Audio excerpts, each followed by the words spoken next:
آپ کا ایک کلپ بڑا وائرل ہو چکا ہے، آپ نے بڑی دھواں پریس کانفرنس کی اور اس میں آپ نے یہ کہا کہ جی آپ پیشن گوئی کر رہی ہیں کہ ججز کے گھروں میں بھی گھس کر اس طرح سے پھر آگ لگے گی۔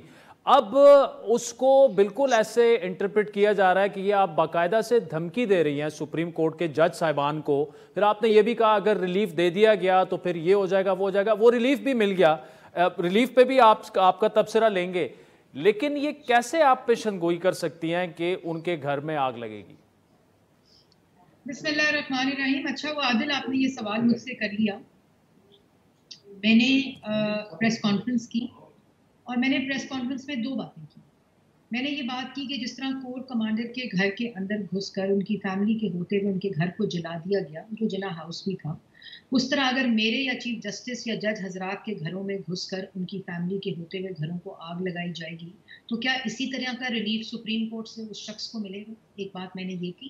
اور دوسری بات میں نے یہ کی کہ اگر اس قسم کے جتھوں کو، مسلح جتھوں کو، دہشت گردی کو، ملک دشمنی کو اور اس رویے کو اگر آج سپریم کورٹ سے حوصلہ افزائی ملتی ہے تو اگر آپ ان کے خلاف فیصلے دیں گے تو کل یہی موب آپ کے گھروں کے اوپر بھی اٹیک کرے گا اور نہ میرا گھر محفوظ ہوگا اور نہ آپ کا گھر محفوظ ہوگا۔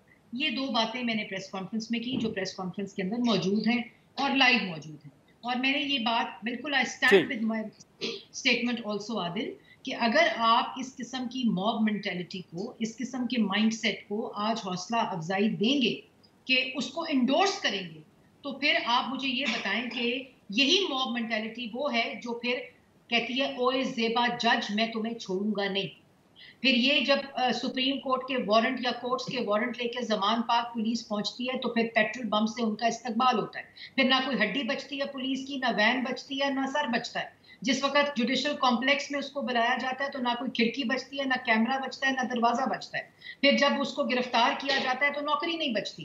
تو یہ ہوتی ہے بلیٹنٹ دھمکی، یہ ہوتی ہے بے توقیری، یہ ہوتی ہے عدالتوں کی توہین۔